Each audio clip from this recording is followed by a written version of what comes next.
appeal in the matter of our children. Yes, Mr. Newton, Mr. Bennett, I'm sorry we've kept you waiting. May it please you, my lords, I appeal on behalf of the appellant mother, assisted by my learned junior, Miss Alison Hunt. Yes. And my friend, Mr. Jonathan Bennett, appears on behalf of the first respondent, the local authority. Yes. Before I commence on my submissions, I ought to draw to the attention of the court something I discovered only fairly late yesterday evening. And it relates to the fact that there was a welfare hearing in December, Yes. which resulted in a final order. Well, that we knew. Could I, just before we Yes. embark on any issues of substance, just say this, because we are live streamed Yes. at this hearing, and in any case I would say this, that as this case involves matters concerning children, the normal order in this court will apply, namely that no report of the proceedings is to identify the children or their family. Now, I know that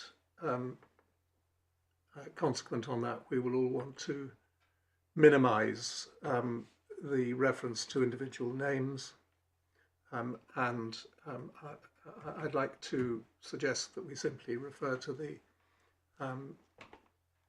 participants as being the mother, the father, the older child, The oldest daughter. the eldest daughter, the baby. The child, yes. My friend and I have discussed this. All right, you'd like to call her the child, we- that's fine. And in relation to the aunts, I'd like to do some stock taking about the aunts with you later, just to check that we have the aunts in order, but we'll refer to them by the initials SH, SA and N. SH, N, SA and N. That will be unhelpful. Now, there may from time to time be lapses. Any time that you start to read anything that has names in it, you'll surely read out a name. Please try not to do it, but it's not the end of the world. So we'll do the best that we can with that. And if anything I don't expect what was said that really shouldn't be said, well, then we have a means of pausing the live stream to make sure that it's corrected. So now, yes, the proceedings concluded. Yes.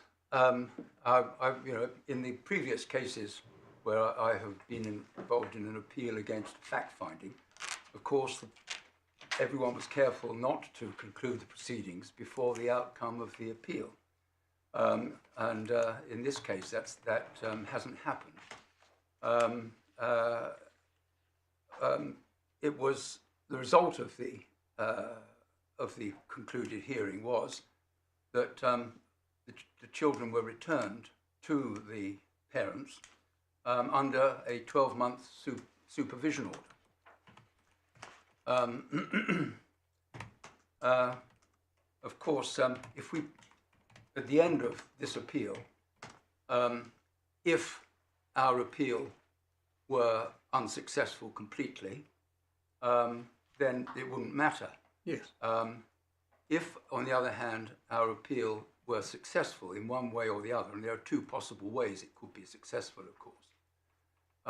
It could be that this court feels able not only to set aside the judgment, but also to replace the order that he made by its own order. Well, you can reassure yourself on that issue, Mr. Newton. That's not a realistic outcome. I will. Then there's the two alternatives. If we were to succeed and your lordships set aside the judgment and ordered a rehearing, then under these circumstances, what my learned friend and I have discussed, this court could set aside the existing final order and replace it with an interim order for a supervision order without limitation of time. Well, I have to say that was exactly the thought process that occurred to me, and I'm glad that you've been able to discuss it. So the prior question, and this is all hypothetical because you have to succeed in your appeal first. Yes. Is the question of remittal for a rehearing, because let us suppose, for the moment, without prejudice to all of the arguments that we're going to listen to, that we felt that the judge's findings had to be set aside. Then, in the circumstances which have arisen, the question would then arise, as indeed it might arise in a criminal case, whether there should be a rehearing or not, and that would be something in which the local authority, the guardian, and yes. indeed your clients would have a view, and so we would need to have some submissions either at this hearing or shortly afterwards as to what would the right consequence be for not only the children but also the interest of justice generally, in terms of whether we should remit for a rehearing before a different judge. If so, what would the parameters of that rehearing be, given that you failed to achieve permission in relation to medical issues? And so the alternatives there would be that on the one hand there would be a rehearing which would take place without any nudge from this court and simply reach a conclusion, putting everybody through the whole process again to a greater or lesser extent. Yes. After still more time has passed, or that the proceedings simply came to an end on the basis that the local authority withdrew their proceedings or something of that sort, with no finding being made either way. And that is a matter upon which I would, if we got to that point, stress that we would have a completely open-minded sense of wanting the parties to address us on that rather than us to address them. Yes. I'm grateful for those indications. Before I proceed then, I would just indicate that my client, the mother, intended to be here. She's coming. Her train was cancelled. And we're not quite certain precisely what time. I think Melanie Jr. thinks it'll be about 11 o'clock, or so shortly. But you might find it difficult to find.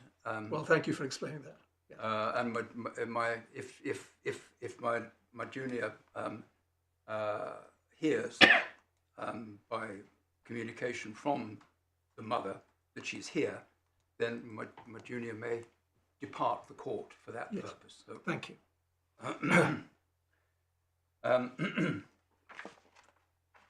On that basis, then, my lord, I will commence my submissions. Right, well, could I, just so that my note is complete at this point, do some factual matters, because we've obviously understood this, but so that I can trace the movements of the. There are 3 young children who are the subject of proceedings. Can we take the 2 elder ones, who were, I think, originally taken to foster care and then went to an aunt and uncle? That's right, isn't it? Straight to family. Straight to family. Yeah. So I have a note that on the 29th of May, so some weeks after, that would make sense actually. Yes. So they went to a paternal aunt and uncle, I think it was. Yes, that's where they remained until when? right. August 2023. 23. They remained there until August 23. At which point they returned. They went to their father. But living with mother. But now, No. So what? I wonder, can Miss Hunt help us about Well, this? look, yes, perhaps. The children were returned to their father's care under the interim care order, the mother and the eldest daughter were out of the property at that time, and the father was caring for the children alone, all three, in fact. Right. And so what was the then effect of the conclusion of the proceedings in December? By December, the mother had moved back into the property. And where had she been? At the maternal grandmother's with the eldest daughter.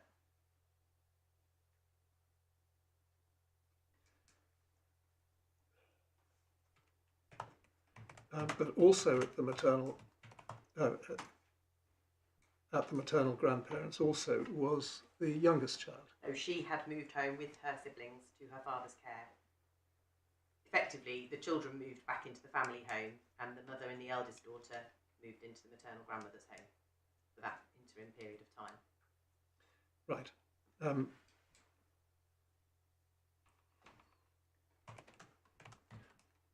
Would you mind doing us a note, please, because I don't want to take any more time on this, as to what the movements of the children and the parents were in which homes, and let us have that by the end of the day. Yes, I'll do that, certainly, my lord. Thank you. Yes, with dates. Yes. And also what the headline supervision requirements were and weren't. Yes, I can certainly do that, my lord. Thank you. Lord, you'll understand that I've never been involved in the welfare aspects No. of the case. This, my lords, is an appeal against findings of fact made in care proceedings. The findings of fact made by the judge on the 26th of June last year were that the injuries suffered by the child, who was then aged 8 months, were inflicted in an episode of shaking on the 11th of May 2022 by one of the mother and the 5 interveners, the mother's mother, the maternal grandmother, MGM she might be referred to, the mother's oldest daughter, and the mother's 3 sisters, N, SA and SH. Do you mind if we assemble them in age order? In age order. Age order, yes. SH is the eldest sister. Yes, she is, that's right. Who, I don't have her precise age, but she's slightly older than the mother, who was 38 Yes. at present day. Mother comes next. N comes next at the age of 33. And SA comes last at the age of 31. And there are various other siblings who are not material to our narrative. No, that's right. Yes.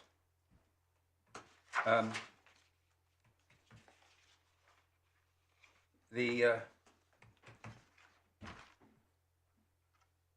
learned judge's findings of fact then were that the mother and the 5 interveners, one of them had been responsible for the injuries and made lying accounts that M's injuries were caused by an accidental fall. He did not find that they had colluded. Well, you say they'd given lying accounts. Where does the judge find that?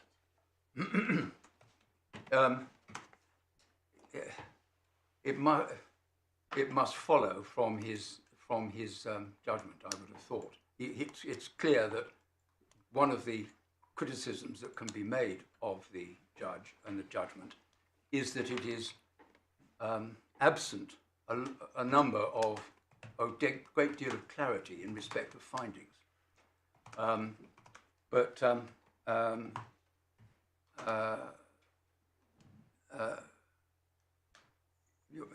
with respect, your lordship is right. I mean, I've said that, but that is just, to some extent, guesswork. I thought your whole point was that that's a finding which followed inevitably and which the judge didn't make. Yes, well, that's rather than it actually make. that is what we say. Yes, What I'm saying is that he, what Malone, his lordship indicated that he hadn't made the finding was correct. Yeah, but the other thing is that it's not clear what he didn't make a finding, but it's not clear what finding he didn't make, because I don't think we'd gain from the judgment, and your client or her family wouldn't gain an understanding of whether he accepted that this child fell over or not. Yes, that is not entirely clear. All I can say is, of course, and it appears from the transcripts, that there was no suggestion made by the local authority that there was a fall followed by a shaking.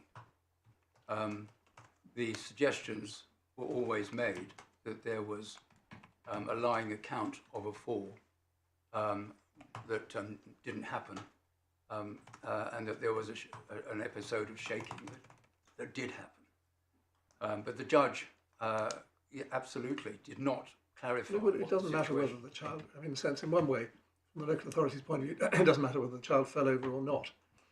Children fall over all the time. And one reason why the family was able to give what the judge described as a relatively consistent, at one point, account of a fall, is that the fall may have happened, but it didn't cause the injury. Yes. But the judgment doesn't deal with tell us. Doesn't deal with that at all. No suggestion that by the judge that there was or wasn't a previous fall which might have assisted. No, and even the judge was asked for innumerable clarifications, but those weren't any of the ones he was asked. That's right. Well, I mean, I'm not meaning to be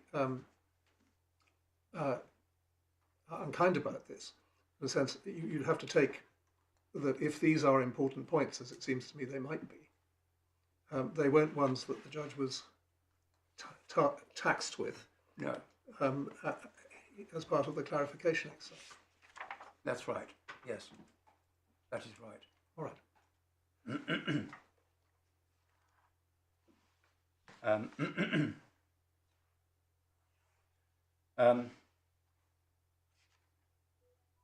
The mother's case, in short, is that the judge delivered a judgment so flawed that his conclusions are invalidated, and along with his, in what we would submit is an invalid assessment, a credibility assessment, are the points that your Lordship has just mentioned.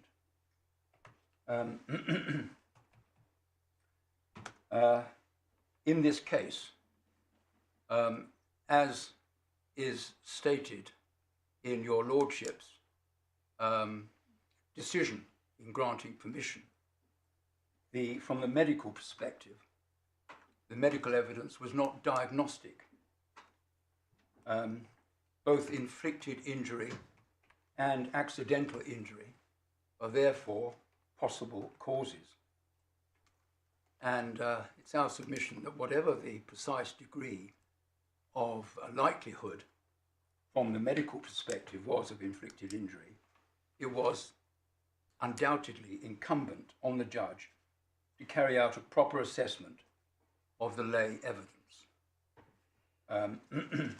taking into account any improbabilities of inflicted injury from the non-medical perspective. And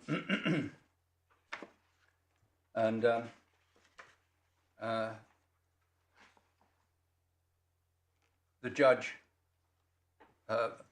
in our submission, the main criticisms of his judgment and where he made his errors were of two fundamentally different types. One is in his veracity assessment, and the other is in respect of his failure to take into account the improbabilities of one kind or another of inflicted injury from the non-medical perspective.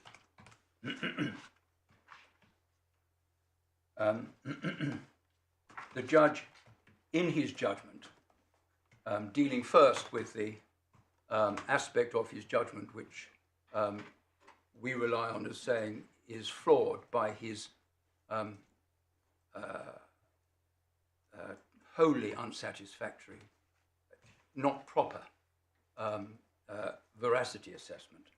He based his conclusions in that respect, as he says in paragraph 203 of his judgment, on the widely different accounts given on various occasions, for example, as demonstrated by the eldest daughter and the maternal grandmother, and other accounts given by the family members, which the judge concluded cast doubt on the veracity of some of the evidence. He carried out his credibility evaluation in paragraphs 180 to 203 of his judgment. His judgment starts in the core bundle, I'm sure you've got it, at page 95. He deals in turn with each family member, making points as he goes through in respect of each family member, which he relies on as creating discrepancies, which he, at the end, says cast doubt on their veracity. I should say he did not, however, give any evaluation of SH, and I'll come on to that in due course. That is one particular error, which is, in our submission, very important. I will structure the first part of my submissions in the way that the judge has dealt with it, going through the points he makes in respect of each family member in turn, in the order that he deals with it.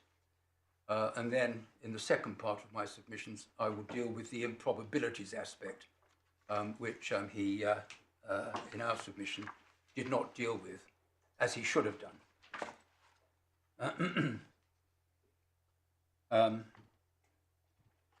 Yes.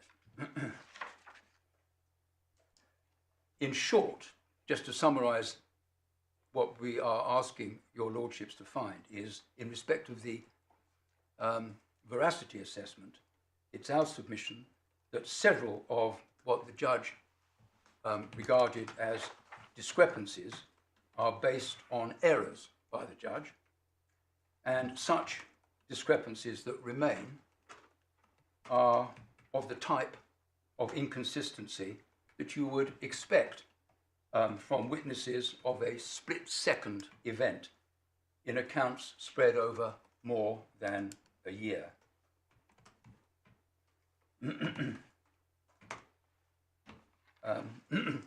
We would also submit, and I will refer in respect of one or two of the witnesses as I go through them, to the way, or what they said, rather than the way, what they said in their evidence, which in our submission is much more consistent with a truthful account than a false account. To confirm that we received the transcripts yesterday. Yes. Yes, I'm sorry that it took so long to get them, but they've arrived, and we've had the chance to study them. I'm not going to. There's only a very few passages that I will refer just to. Confirming just to that those papers we have. Yes, I'm much obliged, and I'm sorry that they took so long to get to you. So, dealing with the witnesses in the order that the judge dealt with them, we start with the mother, and there were really three points that the judge relies on in respect of his evaluation of the mother, taking them one by one. His first point is that in her oral evidence, the mother said that just prior to the fall, the child was clapping, and the judge said that the mother had never said that ever before. And that's right, she had never said it ever before. Just pausing. The passage of the judgment that relates to the mother is 182 to 185, is it not? That's right, 185. But the whole of the passage is between those 4 paragraphs. Did you ask me to read it? No, not at all. No. No, but I'm just checking that we've got. Yes, no, that's right. the- Yes, I'm sorry, I should have the, referred to the the paragraph. section that you're concerning yourself with. Right. So the first is the clapping. The clapping, and the point is that she didn't say clapping. The judge got that wrong.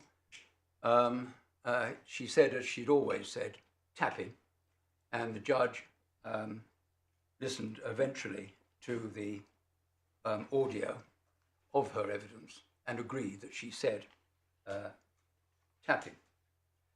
The second point that the judge relies on is that the mother, in her police interview at page... Sorry, can I just, on that first point, sorry, Yes. I don't follow what you're saying. The judge's point was that the mother had never said before that the child was clapping. Yes, that's right. Okay, well, if you just substitute tapping for clapping, sorry, the point is, was there mention of that action, whatever it was, whether it was tapping or clapping, at any earlier stage?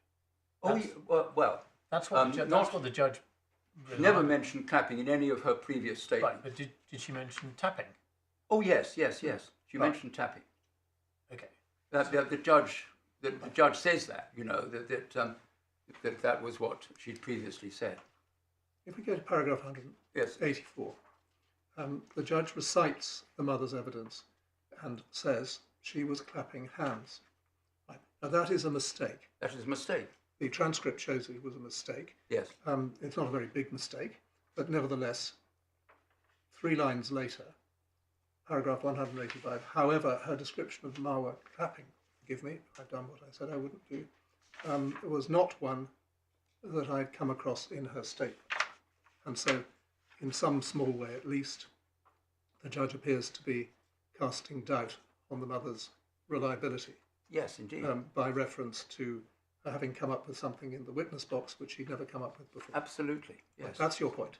That's my point. Yes. And the that's judge right. accepted that. And the judge accepted it, though, of course, he said when his errors were pointed out to him that none of these errors that he accepted made any difference. But the question one asks when one goes through all this is, what's left for him? Yes, right. Well, To base his judgment on. The second point that the judge relies on is that he refers to her police interview.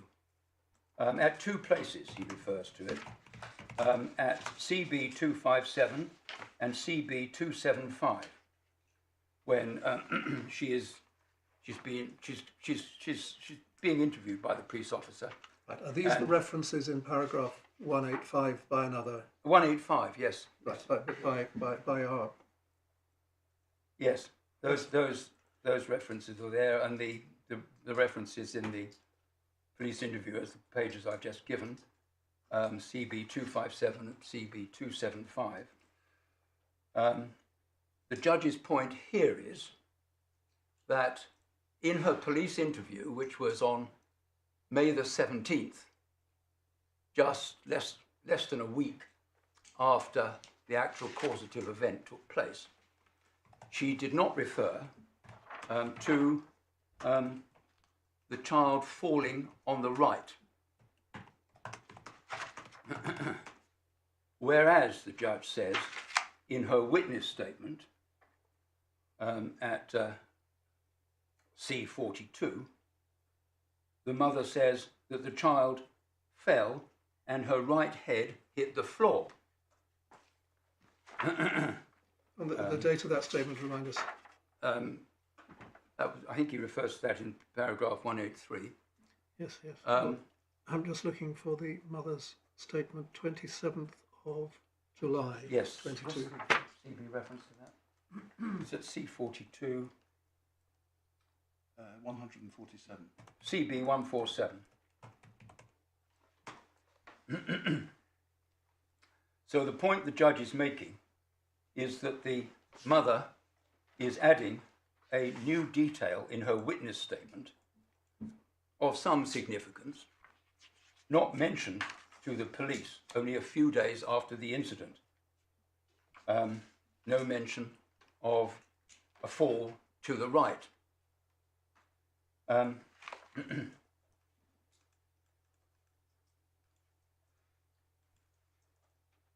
The judge's error in this respect, and in our submission it's a very significant error, is that in her police interview at CB 285, in answer to a specific question,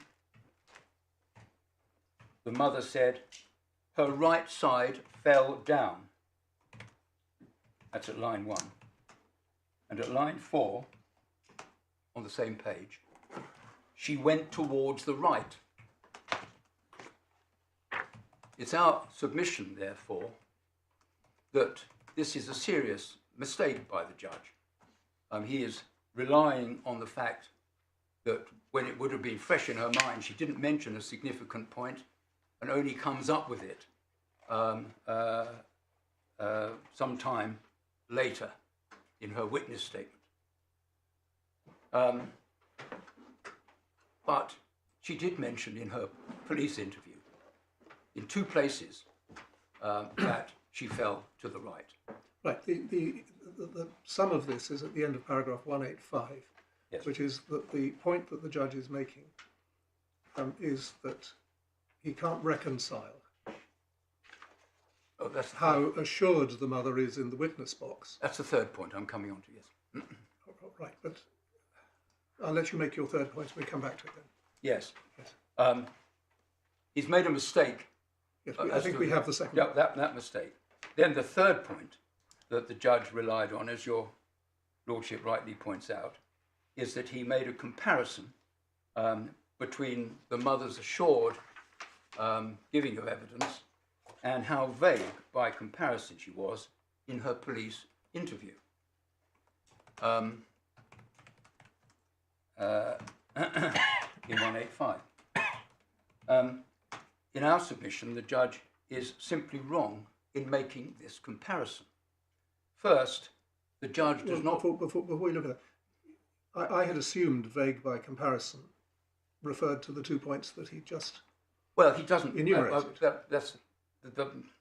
Maybe, but he doesn't give any other... Right. He doesn't give any So other... you're going to deal with the possibility that he was referring to a general impression of vagueness in the... He may have been. All right. Yes. Yes. Understand. First, the judge doesn't give any other example of vagueness in the interview, other than the point that your lordship has mentioned. And secondly, more generally, we submit that the mother was simply not vague, either in respect of the direction of the fall, as we've just established, or more generally, if the judge was relying on that. And a third point that we have the mother's police interview at 251. Yes. I think, and that's a substantial interview, lasting very substantial. an hour, lasting for better part of 2 hours and covering 62 pages. Yes, and that's right. And it's our submission. She wasn't vague in this, and a point which has to be borne in mind is that in comparing statements made by a witness on different occasions, for example, in an interview on one occasion and in court, being questioned by various lawyers, the nature of the circumstances differ, and that has an impact on the answers. Sorry, I'm excuse me for trying to play catch up here. There are 2 instances in 185 which you have separately mentioned. I think the reference, incidentally, to the police interview is at core bundle you said is 285, which is G801, and I think your basic point is that although the judge referred to the police interview at G773 and G791, he didn't refer to what was said at G801, and that was the key, because that's a clear mistake. The mother said her right side fell down, she went towards the right, and then her head hit first.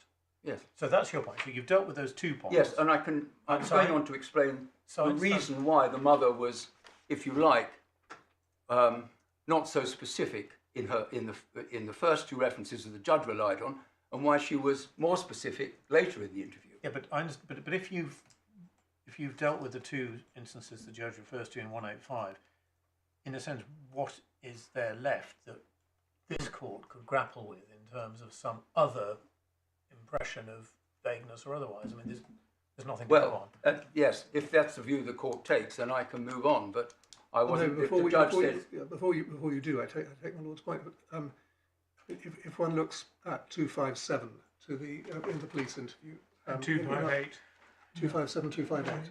I mean, what you have there is a voluntary interview, which whether it's true or not, could scarcely be described as vague. I mean, it's a narrative account it's of a an narrative event, whether it account. happened or not. She was actually asked. What she did was she was asked to tell the police officer what happened the whole day, and that was 2 pages previously. That question was asked, and then she has a narrative, and the references that the judge relied on came part of a narrative when she wasn't being asked specific questions. But the passages that where she does refer to the right is when she's asked specifically about the fall. Please describe the fall, and then she does. So that's the point. And she's asked actually on another. There are 4 occasions when she talks about the fall. The 2 that the judge describes. There's the one that I've already referred to, where she describes the falling to the right, and then there's a 4th occasion where she's asked another specific question about the doll, and she gives a specific answer to that. In our submission, the judge indicates not only that he's wrong about the particular point, but it shows a very superficial understanding of this part of the evidence, the whole of the police interview. He should have known that she said on later pages that there was a fall to the right, and he should have been aware of why there was that difference that we've just outlined. Well, the sum total of this, as I understand your submission, is that when one looks at it objectively and sees that there were a couple of specific comments which can be dispelled when one looks at the record, we're left with no critique, no criticism of the mother as a witness at all. At all, absolutely. That is our submission. Those are the 3 points he relies on, and the mother might well ask, how can he find I was a liar when he got all those points wrong? Well, I keep saying you've got an anterior complaint that you say found I was a liar, but that's not a finding in the judgment. It's an inference from the judgment.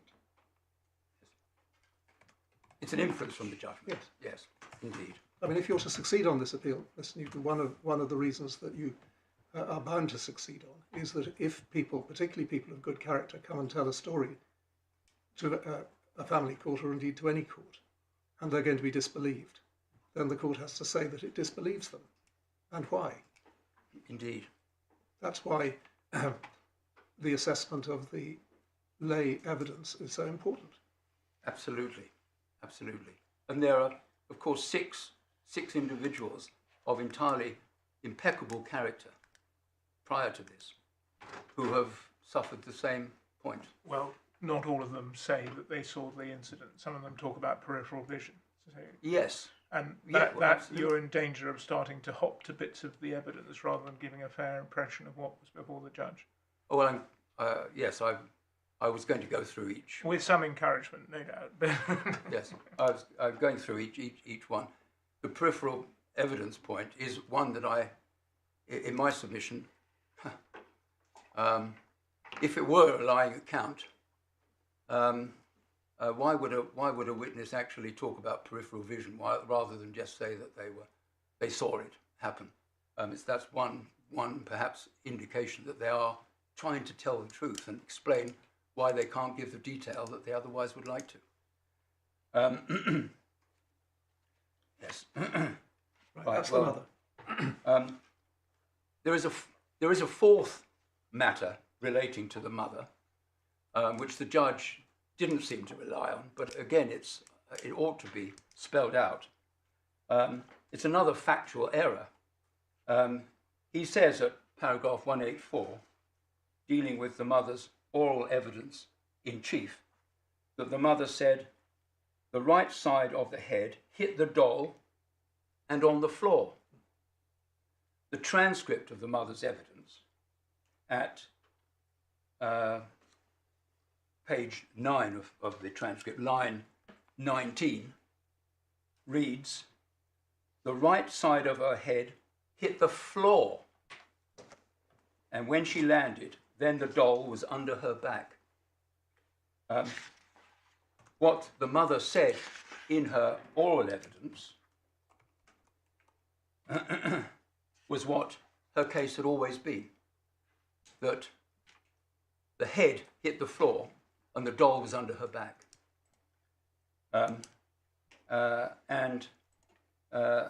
The judge made a mistake as to that particular part of the evidence.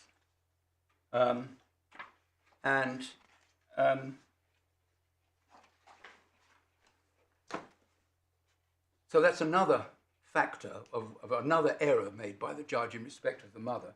But what perhaps one can also say is that it's particularly... I was just looking for the transcript reference. You said line 19. It's page 12 of the bundle. Page 12, thank you. It's page, oh, right, it's page 9 of the... Internal 9, but page 12. 1219. Yes, page, right. And I think we gleaned from the transcript that the police took the doll. The doll wasn't itself available, but a stand-in doll was produced by the family, court, yes. Which was treated as being The right doll. the right sort of doll. Yes, it was a soft doll, yes.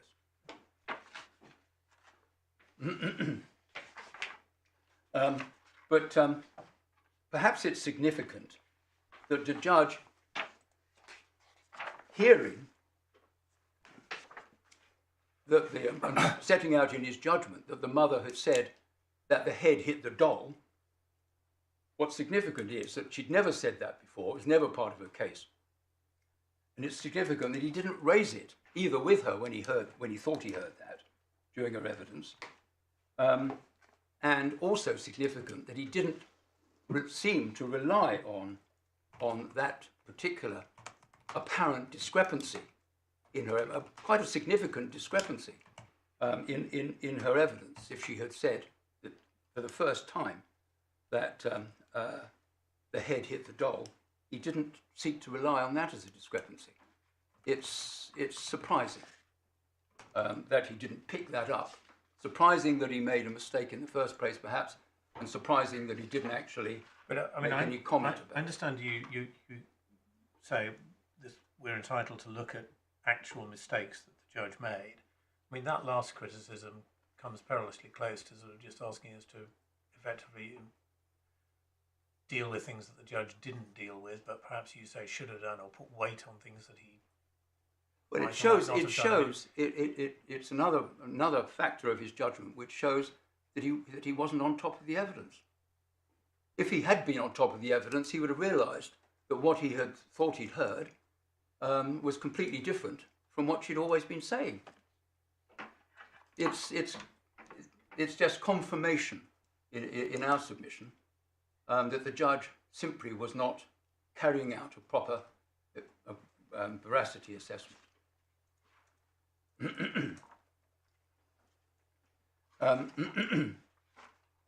Now, so that's the position in respect of the mother. Moving on to the father, there is one point. This is at in the judgment at 186, paragraph 186, the judge refers to the fact that the father at CB 325, I think, said that he was told by the mother that suddenly the child, I'm sorry, I'm looking at a wrong reference. Let me just go to 186.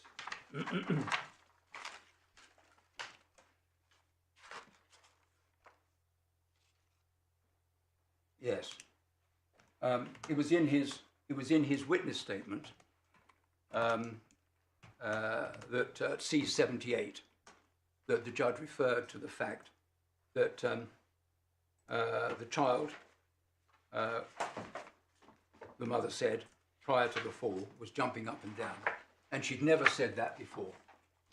Sorry, can I just take the, so we don't have to do this more than once. Let's take this slowly. So where do we start? CB 78. CB 78 is the place where the No, Core Bundle 191. Thank you. yes 191 jumping up and down.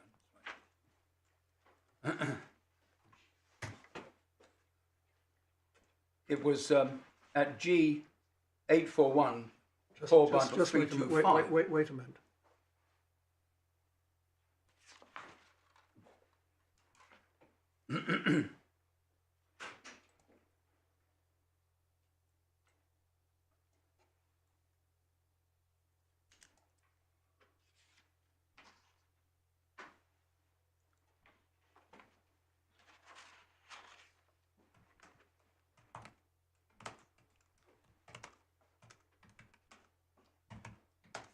Yes. No, sorry. I've caught up. It is correct that the mother had never said jumping up and down on any other occasion. But when the father at in his G841, his police interview, CB 325, was asked about this, he said, suddenly she do something like the child to, and then the word is bubbling, question mark. We don't know what precisely he was saying, or something like that, and she fell back on her head, as being something that was told to him by the mother. There is the fact that the mother did not say jumping on a previous occasion, on any other occasion.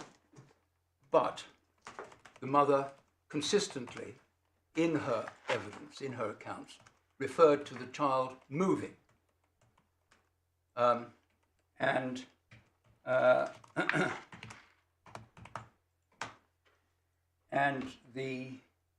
the other witnesses, for example, N, the sister N, refers in her interview with TDC Bacchus on the 12th of May, suddenly she moved. And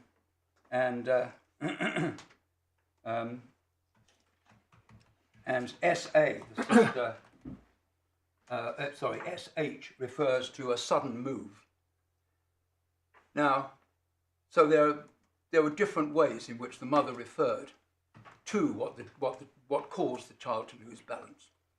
The local authority, no question was asked of the mother relating to this. It wasn't suggested. Sorry, I'm struggling again. I mean, are you saying, I think you're saying in 186 that you accept that the sentence that no one has suggested that the child was jumping up and down when she fell is correct? But what you're now doing is to say, yes, but there's a whole load of other evidence. Yes. But on what basis are we doing this? I mean, you're just basically asking this court to reevaluate the... Well, the judge should have taken into account the other evidence there was of what the mother said about movements and what other witnesses said about movements, to see whether, to put it in the context and see whether the fact that on one occasion she is alleged to have said jumping up and down. But what is wrong with paragraph 186? Well, in terms of the assessment of the father's evidence. no, it's how you carry it on from that. He's not got the evidence wrong on that occasion. But the point is, what do you make of it? If he's relying on this as a factor which indicates that the mother is not telling the truth. Where do you say that? Well, why does he? In what way is he relying on it? Yes, the point that you're making, as I understand it, is that the two middle sentences in paragraph 186 are there in order to cast doubt upon the family's account, although he may mention them without carrying through and explaining why they cast doubt on the family's account or what the significance is. And if he was going to do that, then he needed to look at all the evidence that. You should look. That's exactly the point. Is that the point? All right. Well, we've got it. You've got yes. Thank you.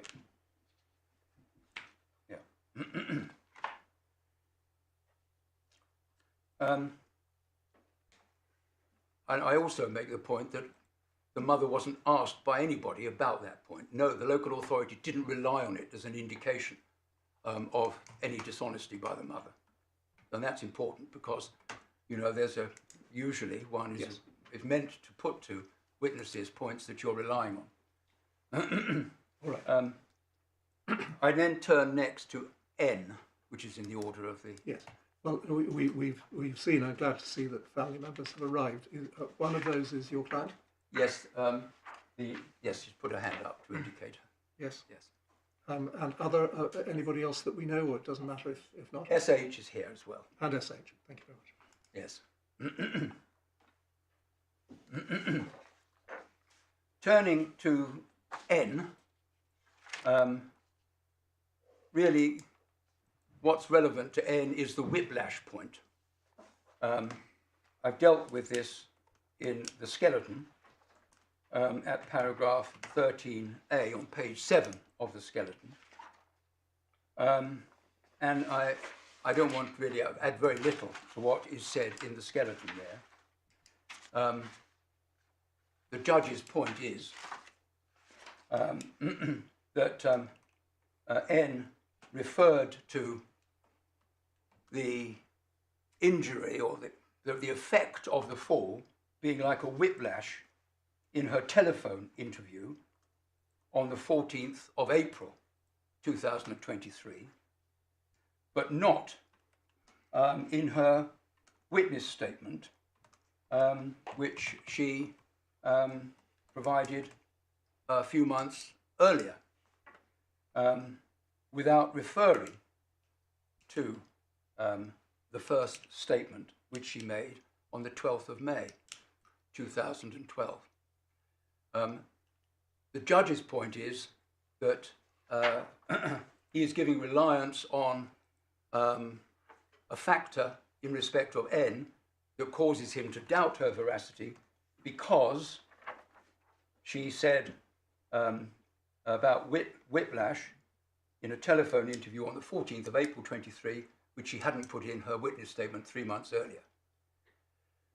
But he didn't take into account that she had mentioned in her very first account, the day after the incident, something which does indicate a mechanism which can be likened to whiplash. And that's in her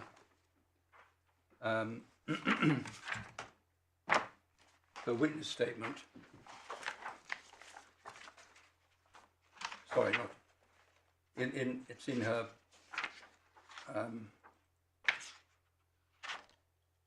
it's in the bundle at CB 234 when she is talking to DC, temporary DC Bacchus. At CB 235, I think at the top of the page, it says, I was holding onto her top, left hand holding top, holding her up and right hand on the bum, took right hand off, and then suddenly she moved and lost my grip on her top. Just went to pick up with milk bottle, and then she fell. Question was asked, what was the child doing at the stall? Answer, playing with her teddy. Question, did you see her fall? Answer, yes. And this is the point. Went to grab her, but too late. I picked her up, and she was quite hysterical. I'm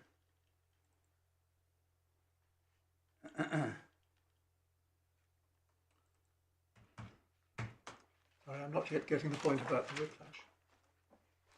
I think you just, with respect, I think you're probably, I mean, I'm not sure I'm getting the point here as to why we're doing it, but is the point actually on the previous page, Yes. 234, just above the last question?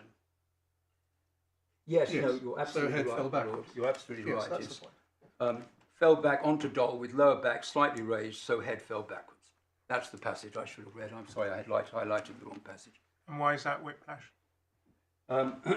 It indicates that she fell back onto a doll with lower back slightly raised. So, it's the word so the head fell backwards. She's landing with her back on the doll. It's an indication that the falling with her back on the doll was causative of the way that the head hit the floor. So head fell backwards. These are notes taken by the officer the following day. That was a note taken by DC Backus the following day, 12th of May, which the judge did not refer to at all in his judgment.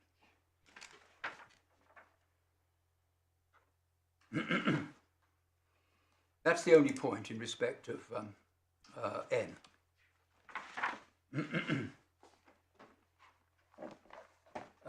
In respect of SA, I turn to next. The matter that the judge mentions is that in the 999 call, she said, to quote from paragraph 189 of the judgment,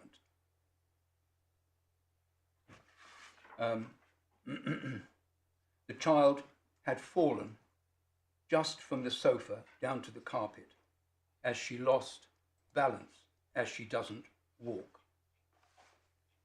The point that may have been in the judge's mind in stating that is obviously that he might be suggesting that SA was saying that the child had fallen off the sofa, which of course that was not the account of anybody. It's not entirely clear whether the judge did interpret it like that, as later in paragraph 189, he goes on to refer to an explanation that what was meant by SA was the distance or height of the fall that results from a passage in the evidence where that seems to have been something he relied on, or may have relied on. There are three, dealing with what may have been in the judge's mind, and he may have been relying on this as a matter suggesting that there was an account, first of all, that the child had fallen off the sofa, which no one else has ever said. There are 3 points that I want us to make in respect of this. The first point is that it's essential to read the whole of the relevant part of the 999 call transcript. The summary of the 999 call is at CB 226. And one should note that the summary at the top states the summary is said to be not verbatim or exhaustive. And then I would refer to the relevant part of the summary of the 999 call, where it starts, how far did she fall? And then the answer is just from ... not far at all ... just from the sofa, or just from sofa down to the carpet. I should stress here that the ... are quite, in my submission, quite important. What caused the fall was the next question. Just lost balance, she doesn't walk. I now turn to what SA said in her oral evidence. Was there any other transcript of the 999 call, or was it played in? No, there was no other transcript. We were able to listen to it, but it was that was, I think we all listened to it at some point, but we all relied at the hearing on this short summary. And you said in your submissions that the ... was significant. Why? I'm coming on to deal with that now, right. in respect of SA's oral evidence. And we find her evidence starting. Sorry, just to be clear, are you saying the ... is that there's something missing from it, or is that just signifying that there was a pause? Well, let me go to her evidence and well, you've listened to the well, call, it's so either that there was just a pause, or there might have been something missing. Can't be sure about that. But if you let me refer you to the evidence first, then it will become clearer what I am seeking to say.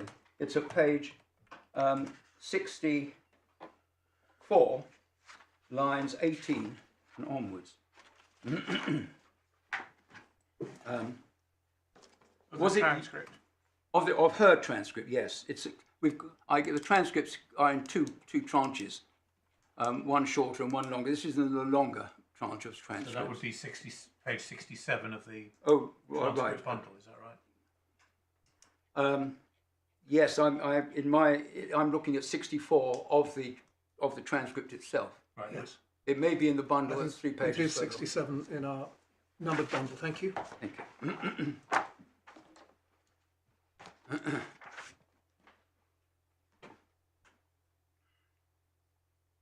Right. Was it you that spoke to the emergency services? Yes. Yes. You talked about a fall from the sofa to the carpet. I panicked. I couldn't. It's not your ordinary footstool, so I couldn't really think of the name of it. It's an Asian stool kind of thing. So that's why I probably said sofa at the time. It's just that it sounded as if it was a fall, sort of from the sofa, not a fall over or fall from it. The lady on the phone asked me how far did she fall from. Right. How far she fell from, so I said not far at all, and I couldn't write. I couldn't remember what to say, that's all. I said from, like the sofa, for instance, meaning as in she was leaning against the sofa. That's what I was trying to say. Whether that was understood like that, I don't know. So if we return with that in mind, with her evidence in mind, to what the transcript of the summary of the 999 call was, how far did she fall? Just from ... not far at all. In our submission, the just from ... not far at all is most easily and probably explicable in our submission by the fact that she was struggling with how to describe how far it was in the way that she's indicated in her oral evidence. She didn't know what the right word was from... We have the point. You've got the point. There we are. Right, so that's two of your points. Is it on this? Is there yes, a third one? That's right.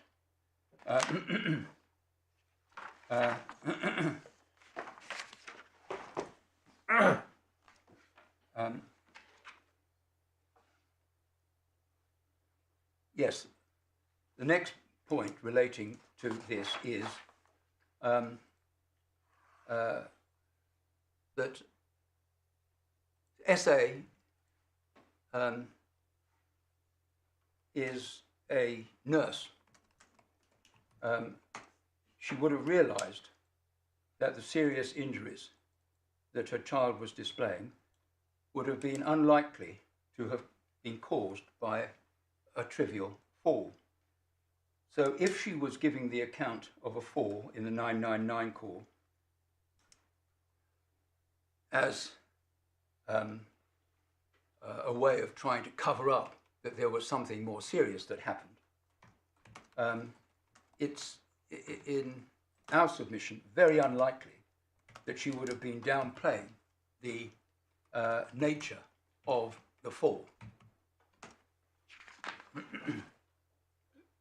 Was there any exploration of what type of nurse she was? Yes, she's a non-ward-based cancer nurse. Oncology. So what is the evidential basis for the proposition that she would have immediately guessed this was an unlikely cause for the injuries suffered? If we go, I think it's at page 64, where we were before. What, in the transcripts? Well,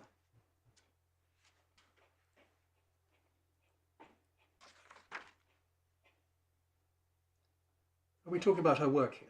yes, where it goes at the bottom of the page, line where I stopped, carry on. Yes. And it is apparent to you as a nurse, I'm assuming, the moment you saw Marva after whatever the incident was, that she was a very, very ill baby. After the fall, yes, very ill, and that they needed to get help. That indicates that But that's not the point you've just made, which is she would have known that the fall couldn't have caused her to be very, very ill. Yes, well, I'm asking the court. Is that a point you made to the judge? If you're going to criticise the judge for not putting it in a judgment, and it's not on the evidence, how could the judge know that? Well, she's a nurse. Right. Well, that's the point. Shall we move on?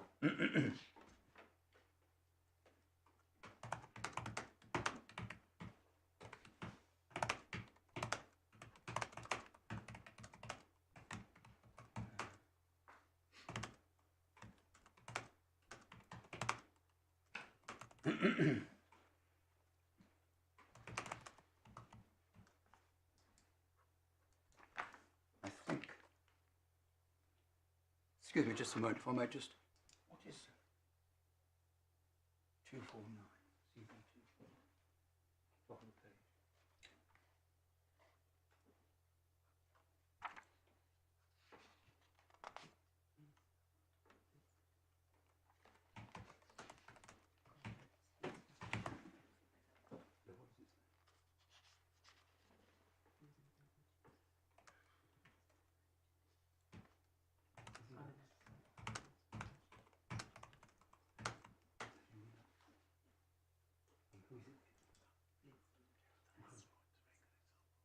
And that's where she's saying.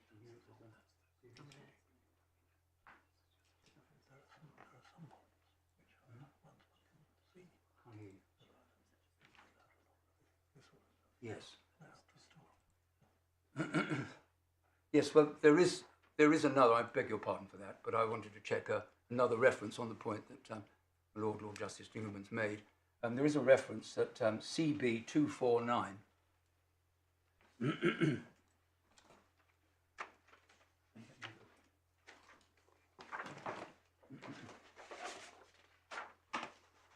Yes.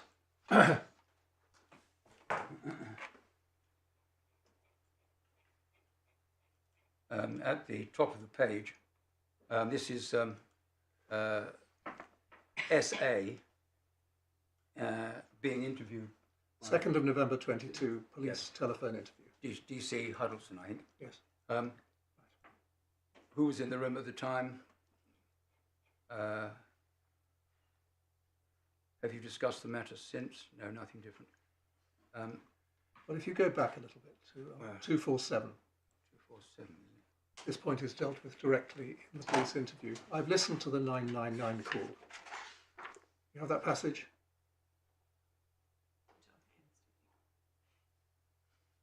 Then cites the parts you've just been showing to us.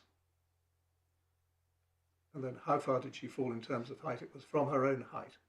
Her feet were on the ground, etc., etc. That's the bit you want to refer us to? No, it was a passage which relates to the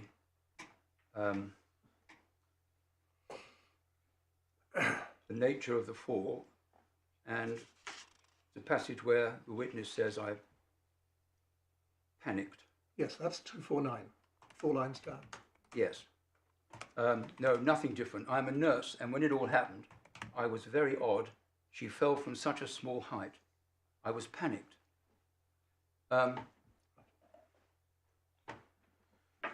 One interpretation of that is that she saw the severity of it and realised that Really, it's Mr. unusual. We're not in this court concerned with interpretations. Right.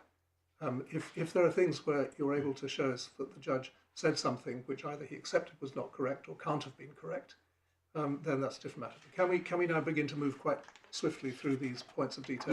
Yes, I am very close to going through them all. The other matter that the judge seems to have relied on in respect of SA is that SA gave a more detailed account in the telephone interview on the 2nd of November, DC Huddleston, the one that you've just been looking at, than in either her oral evidence or her witness statement. I'll just, without going through the detail of that, I will just indicate our particular case on that. Our submission is that the reasons for the differences between the telephone interview and her oral evidence derives from the fact that she was asked different questions. The reason for the differences between her telephone interview and the witness statement and her witness statement derives from the fact that she was asked particular questions in her telephone interview, and she made her witness statement without legal representation. And the overriding point is that in any event, there is no difference in substance between the accounts.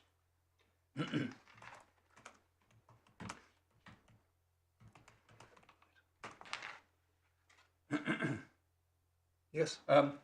Before departing from SA, I do want to refer to 2 passages in her oral evidence, which in our submission strongly suggest that SA was giving a true account of the fall. The first passage is at her transcript 63:18.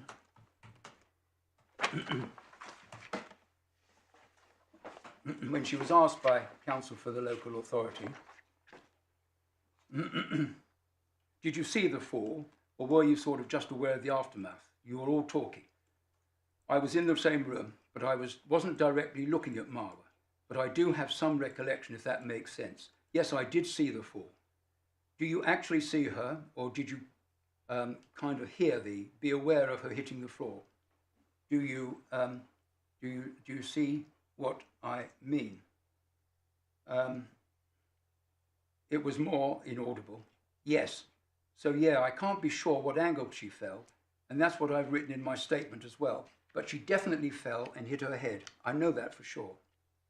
That's that first passage, and the second passage is a few pages further on at page 67, at line 21. This is when the judge is asking her questions. But during the course of the evidence that you've given, and certainly the answers that you've given, really to all the parties, you appear to be absolutely sure and very certain about what you saw. Just look near the bottom of 758. You were asked here what part of her head hit the floor, and you said, not sure, it may be the side. You didn't appear to be so certain there. Do you see it? Sorry, 758, right down to the bottom, third line. I'm still not clear that she hit the side now, but she definitely hit her head on the floor, is what I'm trying to say. So you do not know whether it was the side or, I can't be sure. No. Is that because you didn't see the fall in that sense? Yeah, like I said, it was my peripheral vision. I think inaudible, but I can't be certain. It was her side, but I know she hit her head. So it was the side. I mean, here you said to the officer, not sure, it was maybe the side. Yeah, so maybe it was the side of her head, but you are sure? I'm not sure. Or is it that just a guess? I mean, you tell me, you were there. From what I remember, she fell.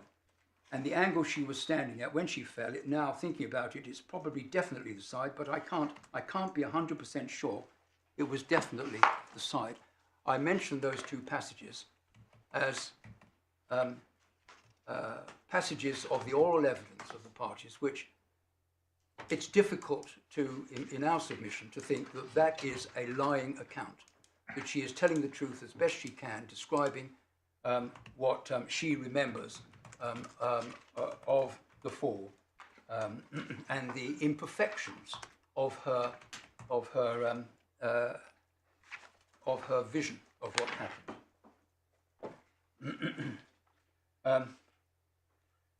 Yes, There is another feature of SA's evidence where the judge mistakenly considers there is an inconsistency. I set this out in the skeleton. Yes, at judgment. page 12. What paragraph in the judgment? It's judgment. It's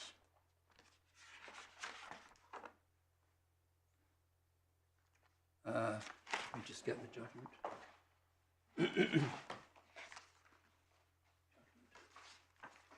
1-9.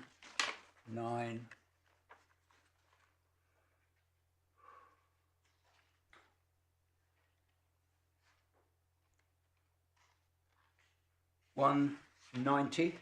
Yes.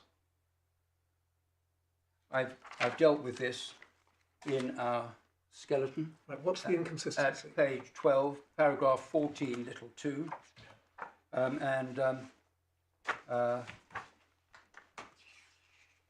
I refer the court to that, and unless you want me to go through it, I would just not add anything to that. It's another example in our submission of where the judge has made a clear and obvious error. Right, just a moment.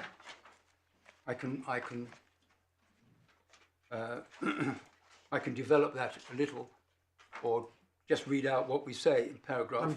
I'm just trying to get to the reference. You said your skeleton argument.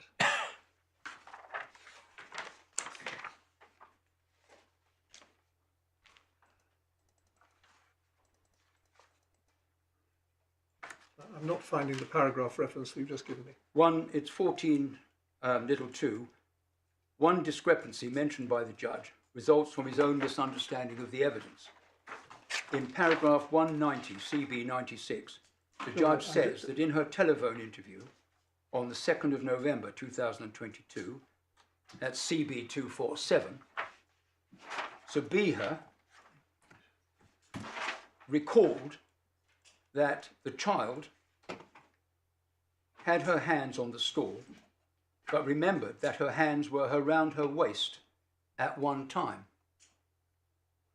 There is no other account that the child had her hands around the waist, but it is quite clear in our submission that the judge has misinterpreted SA's account. SA clearly meant that her sister N had her hands around around the child's waist at one time. It's quite clear because the question that was asked of her related to how N was holding her. And the answer is focusing on how N was holding her. And so the judge should have realized that what SA was actually saying was that she remembered that N's hands were around the child's waist at one time, rather than she was remembering that the child's hands were around her own waist, which no one had suggested. In our submission, that's a clear and obvious misinterpretation of the evidence. And the key to it is the question which is asked. Sorry, why do you say that?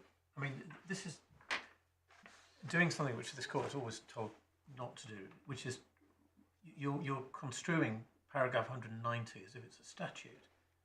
I mean, why do you say that the judge mistakenly there thought that the child had her own hands around her waist, as Well, that- as opposed to the alternative interpretation, which is that somebody else's hands were around the child's waist, which is a perfectly Well, the way sensible way of reading that sentence.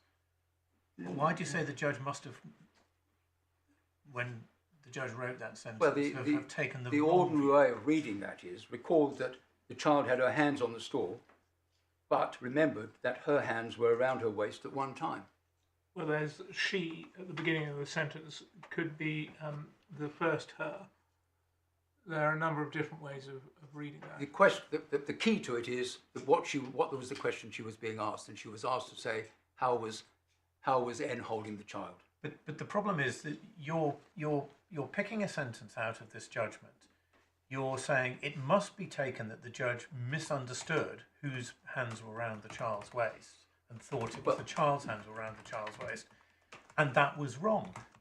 It's perfectly possible that that sentence actually just reads accurately. Well, that there was somebody else's hands around the child's waist, and what you're doing is island hopping from sentence to sentence and just picking a particular point and then saying, but the judge must have got that wrong. Well, it seemed to us that the judge was seeking to make a point that he was relying on in saying that the child had that there was a recollection that the child had a hand somewhere where no one else had ever Look, said Miss that. Newton, speaking for myself, I hadn't even seen that. I mean, in your defence of the charge of island hopping, we've spent actually all the time so far on 10 paragraphs of this judgment. And you're seeking to show us that actually there's nothing that can be properly criticised so far as the family is concerned in any of those paragraphs. Yes. Actually, that wasn't a point that I took as being a critical point. So you may be I'll not move needing on. to deal with it. Yes. So can we move on? Yes. We go on to the maternal grandmother. There are 3 points here. I'll take them as quickly as I can. The first point is that at paragraph 191 of the judgment, the judge claimed that there was an inconsistency between her witness statement, where she says that the eldest daughter got the milk, and her oral evidence, which the judge said, in which the judge said she said that N got the milk. The judge heard the transcript, heard the audio of this, and agreed that he was wrong, and that in her oral evidence, the witness had said that it was the oldest daughter. The transcript reference is 73, line 12. That's the first point, a clear error which he acknowledged and said it made no difference. Then in paragraph 191,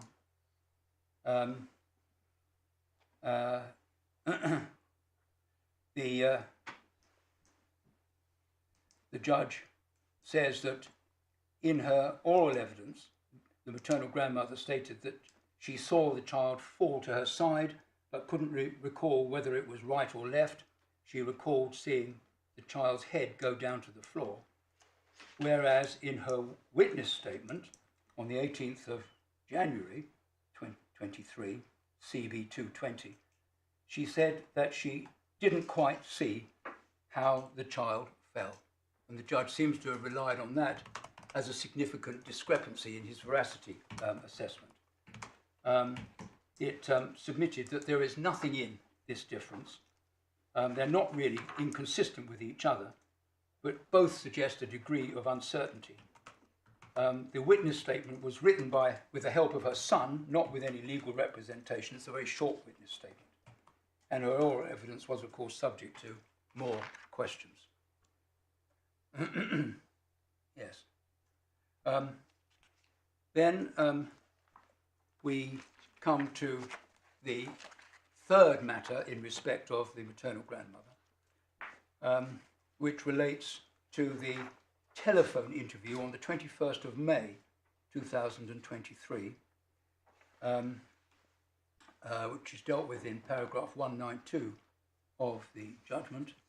It is dealt with in our skeleton.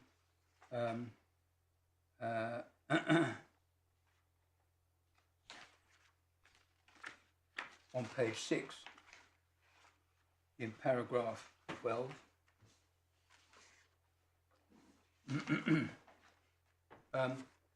You'll recall that this was the point that in the telephone interview, which was conducted with an Urdu-speaking police officer, that the record of what the maternal grandmother said was that the child had stood on a little stool and all of a sudden fallen off the stool. Now,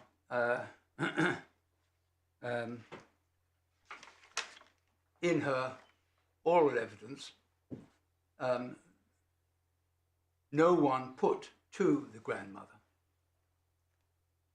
that this represented an account which was so significantly different from what she says on other occasions, and indeed in her oral evidence, that it was an indication that she is not telling the truth.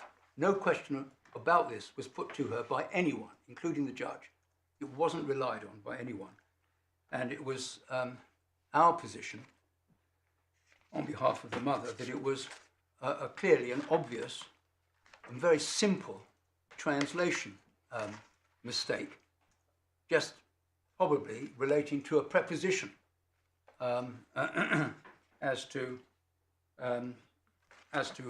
what the nature of the fall was. Right.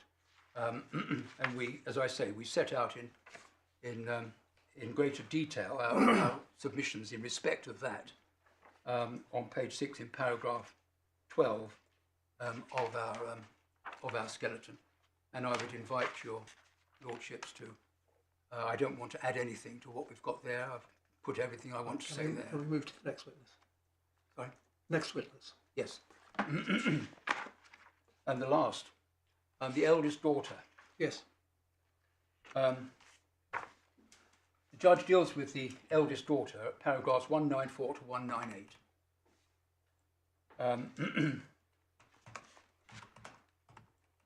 The main point made by the judge in respect of the eldest daughter is that the eldest daughter said on the 12th of May to TDC Bacchus, "I saw the child fall backwards and head went backwards."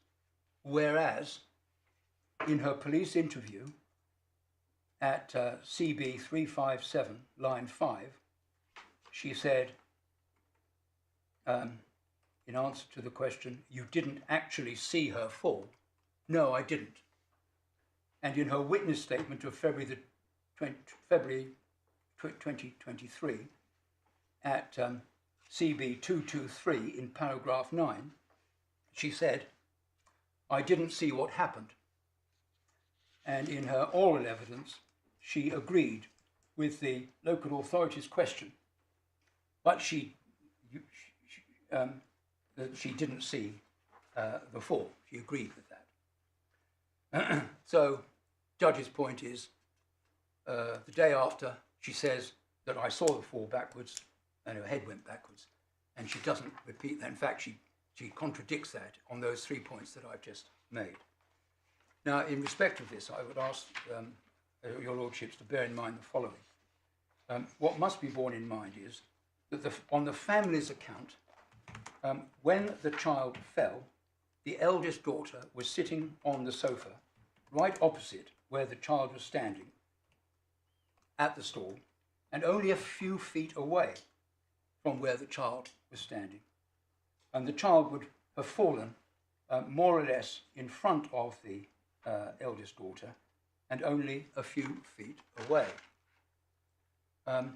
Even though preoccupied on her phone, given the proximity of those circumstances, in our submission, it's virtually inevitable that the eldest daughter would have had some awareness of a fall occurring, even though not looking. Yes, I think Direct. these are submissions that you could address to a judge, but I don't think these are ones that are helping Well, us. it's important to bear in mind the circumstances in which. Yes, well, the I've parties- given you an indication about that, Indeed. Ms. Newton. Yes, I'll go on to say another point is that it is, of course, possible that a person's recollection is better less than 24 hours after the event than subsequently. And the first account, when she said she saw it, was less than 24 hours. Right, that's a submission of precisely the same kind. Sorry. It's a submission of the same kind, Well, which is one that we cannot really make Yes. much use of. Now, right. anything else in relation to the eldest daughter? I would ask you also to bear in mind what she actually said about her condition in the period after the fall, leading up to when she was interviewed by the police. She said at her transcript, 23, line 31, she was asked to describe the effect of what had happened on her. Just my a sister moment, was- because your references are not the same as ours. Transcript 23. Oh, yes, that should be perhaps 26 then, should it, in your bundle?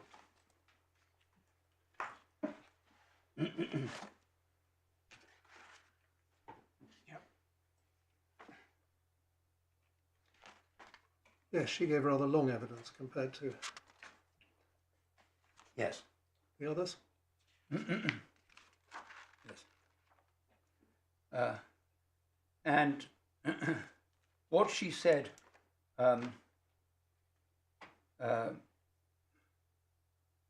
orally is also important. So where are you? So where on page 26 of the transcript bundle are you asking us to look? It was page. Well, my reference. Let me just find it. Internal page 23, line. Line 31. Thank you. Sorry, unless I got it wrong. My internally numbered page 23, line 31 reads, "I think that was just once." I think she probably said that. Is that where you want us to look?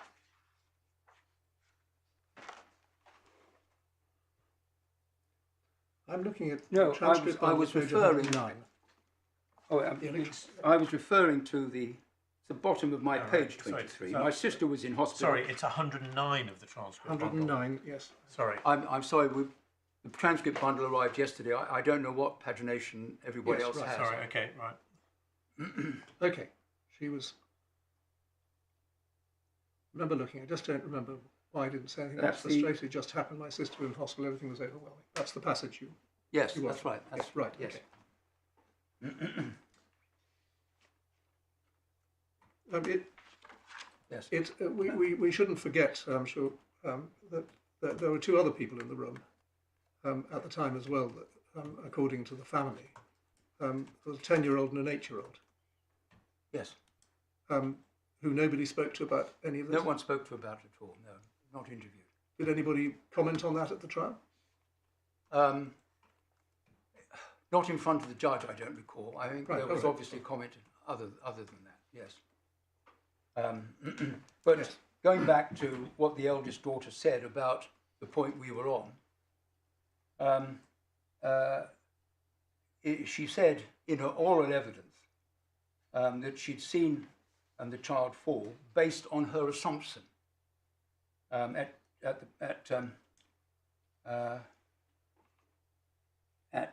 page 24, line 27, she said, "I assumed she fell backwards."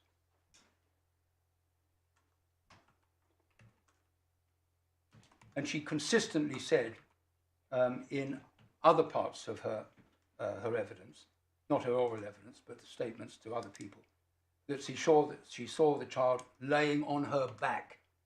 That's in the police interview. She said that at CB 348, line 7. She was lying on her back on the floor. In her witness statement of February 23, at paragraph 9 on CB 223, she said, "I saw the child on the floor on her back." and in her oral evidence, as we've just indicated, in her transcript at page 20, lines 16 to 22.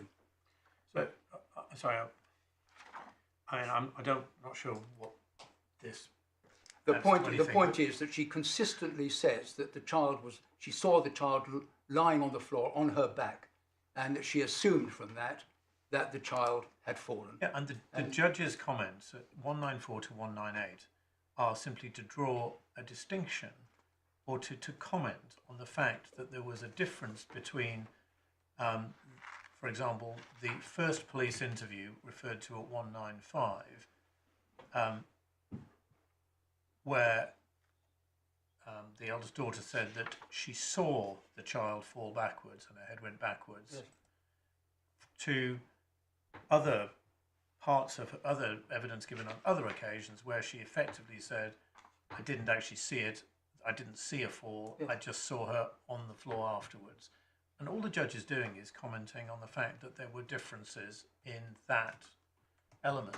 Well, yes. Where do we take this? Well, the judge seems to have relied on that difference as a factor for finding that she, or possibly finding that she was not telling the truth. Well, I mean, putting aside the bigger question, which is, did he so find, and should he so find, or should he, which we raised at the start, are you saying the judge couldn't have taken such differences into account, that he was wrong to take such? Well, if he takes them into account, he should take it into account in the context of the other relevant evidence, and he didn't do that. And I've pointed out the other relevant evidence which the judge didn't take into account. But they're just other illustrations of the difference between the subsequent accounts and the first account given, yes, to the police officer on the 12th of May. So why does that change anything? I've made my submissions on that. I hope I've been going through this, that she consistently said that she saw the child falling on her back. She assumed that the child had fallen, and she said at the start that she had seen the fall. Yes. To the police officer, but then in subsequent evidence, she did not say that she saw the fall. The transcript you've just taken us to indicates that all that she saw was her on the floor and did not see the fall, and that's the difference the judge is referring to. So where do we go? Well, she also said to the judge that she could not recollect whether she saw it. If one goes to the transcript 24, line 9,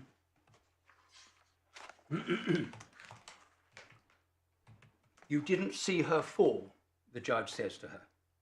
Not that I recollect. I don't remember. I don't remember seeing her fall back. Yeah, and at 25, line 25 and 26, you never saw her fall backwards? No.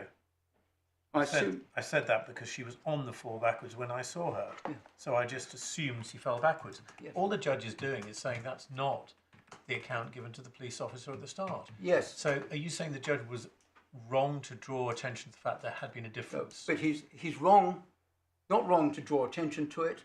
He is wrong if he is relying on that as one of the factors which leads him to doubt the credibility of the witness, because he hasn't set it in the full context of what the witness said. Well, could we end this passage by just looking at 237, which is where it starts, which is the first account given by this young person in the call bundle, 237. Yes.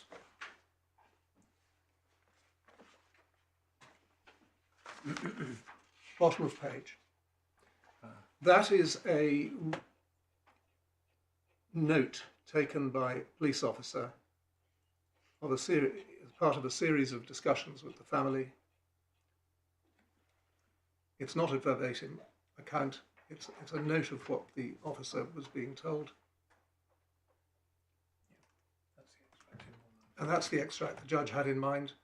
You might have said, and the judge might have accepted, that actually there's not much distinguish between the various accounts where you bear in mind one's a transcript Well, indeed. when you can see the questions, one isn't. But there it is. I There think it the point is. we're trying to make to you, Mr. Newton, is there it is, Yes. as so far as that's concerned. But I've been going through the points which the judge in his Right. roundup passage at the end, which I referred to at the beginning. He refers to the discrepancies that he's relied on. Right. In a general term, he doesn't actually specify them, of course. So one has to go through them. And in this case, it's quite right. I started my submissions on this point by outlining the very difference between what she said first and then what she said later. But then I wanted to set that into the context of what else she said and the reasons for it. I mean, Right. yes. We finished with that witness. That's the end of the witnesses that he evaluated. There is an important point to make, however, in respect of S.H., the sister S.H. She has, of course, been joined as an intervener, but the judge has said he read her evidence, but he has not given any evaluation or assessment of her evidence. He's given no indication as to why he has concluded, or may have concluded, that she has not been truthful, why he has included her in all the witnesses whom he has found not to have been reliable. Right. SH is referred to paragraph 72 of the Yes. judgment in terms of her It's about summary. 2 lines. Yes. That's all she gets. Referred to there, so its statement is read and the judge does not return to pick that up or comment on her oral evidence later. Is that your point? That's the one. That's SH. That's it. There's nothing in his assessment of the lay evidence at paragraphs 180 and following.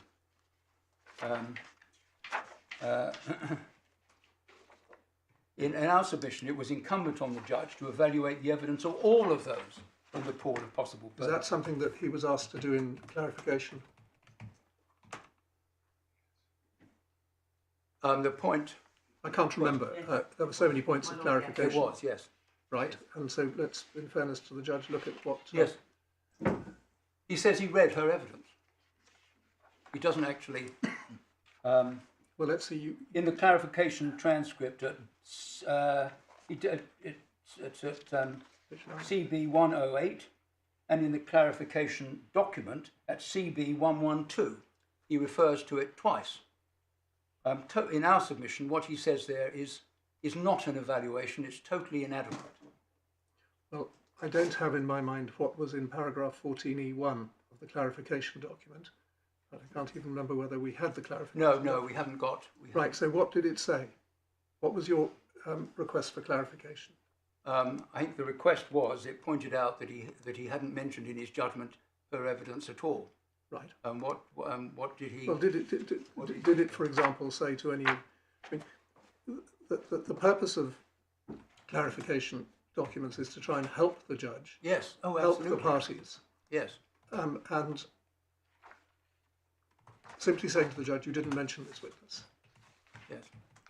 might very well get a reply like this. If your point to the judge had been, this is to remind you, Judge, that it's incumbent upon you to give an assessment of the truthfulness of all of the witnesses that we called and explain why you don't believe them, then you might get a different answer. Well, Lord, we would have assumed that he would have realised that he'd just made a mistake and not dealt with it properly. Right. So what he says in the clarification judgment, if that's what it is, order, core bundle 112 at the foot at the bottom. That's the document, yes. Yeah. Is, I accept I didn't refer to the evidence of the maternal aunt in the analysis. I confirmed I had a detailed note of her oral evidence before yesterday's hearing. I considered her written evidence. The mere fact I didn't include her evidence in my final analysis doesn't alter the findings I have made. So you say, what, that's... He hasn't evaluated her at all. Right, so that you say is an error. Well, in our submission, it's a very significant error. See, normally the court, certainly in other civil cases, the court can say that the mere fact that a judge doesn't mention a particular piece of evidence doesn't mean that the judge didn't have it in mind or evaluate it in reaching an overall factual conclusion. What his function is to evaluate the lay evidence, and that means that he has to, in my submission, it's absolutely incumbent on him to evaluate all of the witnesses. The evidence of one witness. But is that because? I was just about. Is it because you say that, in effect, what the judge has done is, without saying so explicitly, to find that all the people in the room that gave evidence were lying about what happened? Yes.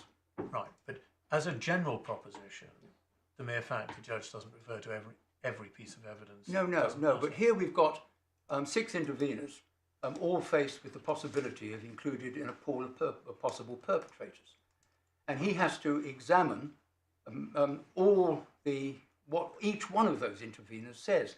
I mean, it's possible that the evidence. We don't have to complicate this. The point is, you shouldn't be put in the pool of perpetrators without your evidence being assessed. Yes. Right.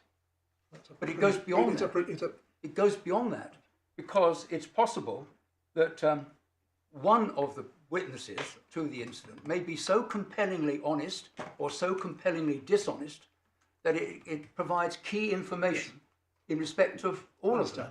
Now, for completeness, so that we've covered this fully thoroughly, you had a very large number of grounds of appeal, page 108 of the core bundle, paragraph 46 of the lengthy appeal judgment transcript. The judge also refers to this issue. It was your ground 14E, failure to consider the evidence of SH. Paragraph 46, page 108. Same. Sorry, could you repeat that? Yes. The judge also refers to this in the transcript of judgment refusing you permission to appeal. Yes. Paragraph 46. Yes, thank you. I'll now move on to the other aspect, having dealt with the evaluation. Fine. How long is this? This is much shorter. Right. It's the failure of the judge to take into account the improbability of inflicted injury from the lay evidence. There are 3 aspects of this. One is improbability of inflicted injury due to the character of the relevant family members. Secondly, improbability of inflicted injury due to the circumstances existing at the time when the causative event must have occurred.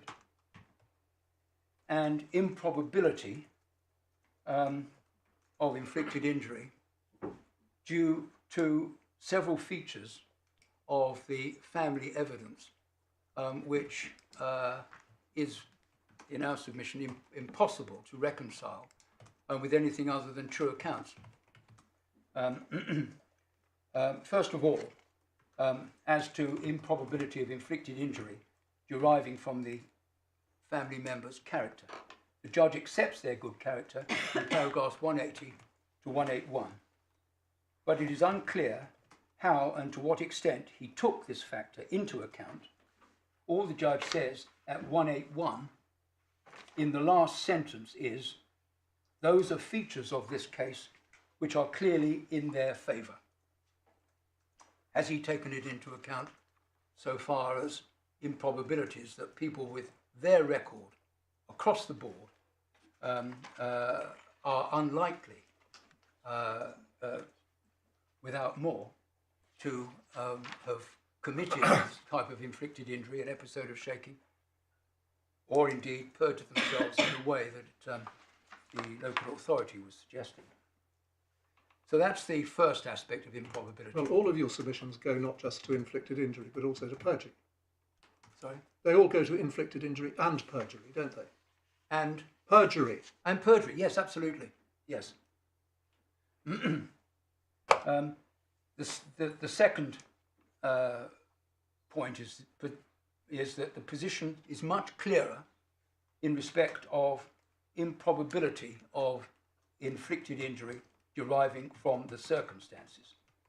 There are perhaps three things to consider in this respect.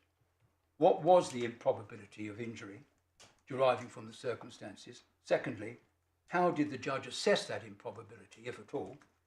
And thirdly, did the judge approach any improbability in the proper way? What was the improbability? Well, there were two scenarios that the local authority mentioned. The first scenario, or in respect of both scenarios, one does have to take into account the very limited time on any view that there was for the causative event to have occurred. It was common ground, of course, that the causative event occurred after the video of the child happy and well at 9:47 p.m. And shortly before the 999 call was made at 10:24. So one's talking about the causative event must have taken place on the agreed evidence between 9:50 p.m. and 10:20 p.m. in that half an hour. And that's at its widest.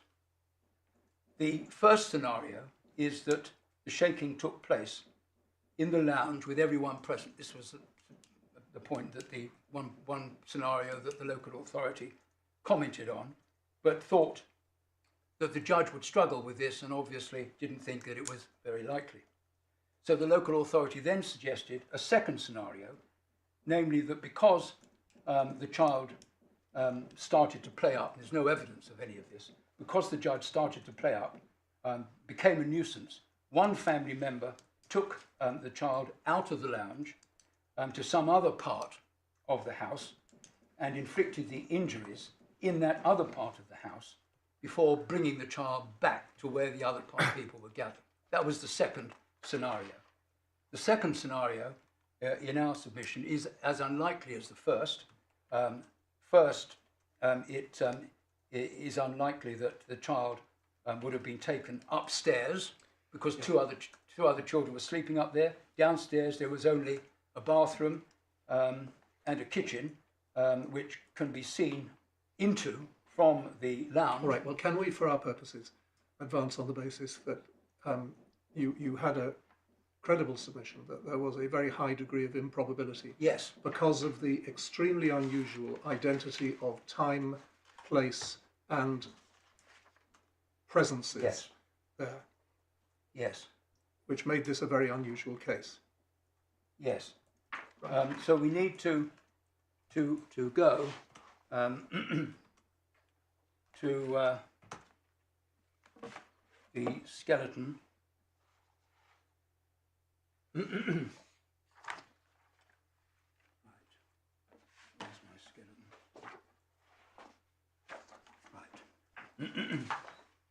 Right.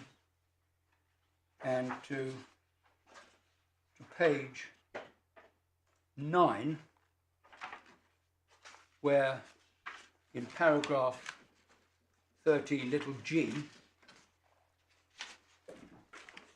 we set out in G little 1 what the judge said in respect of the first scenario. He said it at page 204 in his judgment, at CB 98. So at the bottom of page 9, I put it out, set it out in the skeleton. Mr. Newton suggested I consider the improbability of such an event taking place in front of a lounge of family members and children. It would be inconceivable. I agree that such an event seems highly improbable, but as stated already, it is not the court's task to determine how Marwa's injuries were sustained. The task is to determine whether the local authority has proved its case on threshold on a balance of probability. What he says there. Then in little 2, Would you say is he right or wrong? he's wrong. But there's Why is he? well, he goes on to say something more about this in the next sub-paragraph, and my comment would really follow both.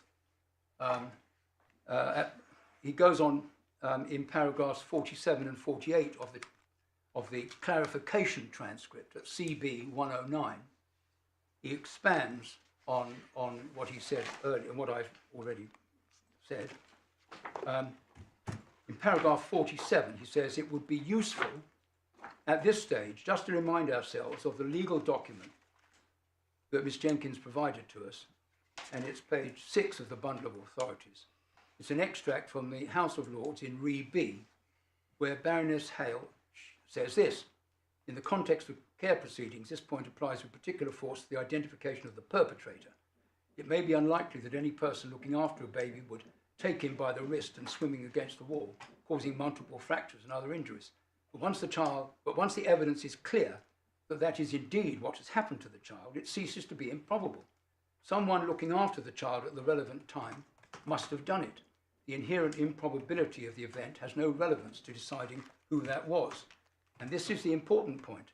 The simple balance of probability test should be applied. And then he goes on in 48. Well, so what does this mean? Before we leave that, you say they're just begging the question. That's just begging the question that he had to answer. Yeah, yes. He didn't take into account the improbabilities before he applied the balance of probability test. That's what his comments. Yes, I mean there are some cases where sadly one sees that a child has got an injury which could only have been caused by abuse. That's not this case. No, so it's begging the question. And similarly, where the judge says at an earlier stage in a passing comment, fact-finding hearings are sometimes referred to as whodunits, that again begs the question. Yes. That's the point. I mean, and it goes on. He then considers the second scenario in the paragraph that follows, he addresses it.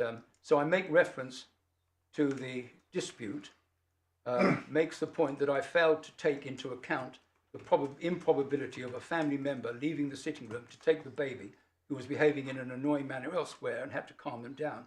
I do not speculate on that point, but what I can deal with is whether the local authority have proved their case on the balance of probabilities and nothing else. He hasn't taken into account, he hasn't sought to evaluate what the improbabilities from the lay evidence were of inflicted injury before he carries out his balance of probability study. It is, in fact, the error the judge made in paragraph 47 when he refers to what Baroness Hale says, which is a case where it is obvious that someone has injured the child, you've got multiple fractures, and then conflated that with this case where Yes. you're actually deciding whether or not there has been infliction. Precisely, my lord, precisely. And basically that's what is the effect of Re D which follows. And Lord Justice Baker's comments there are precisely what I submit applies in this particular case to the judges, and he has therefore failed properly to conduct that part of his exercise. He hasn't taken into account the improbabilities of inflicted injury from the lay evidence. Right, so instead of treating it as if it would be speculating, the judge ought to have recognised that it was the core judicial task. Yes, absolutely. Not speculation. Right, well, we have that point. Yes, right, yes. And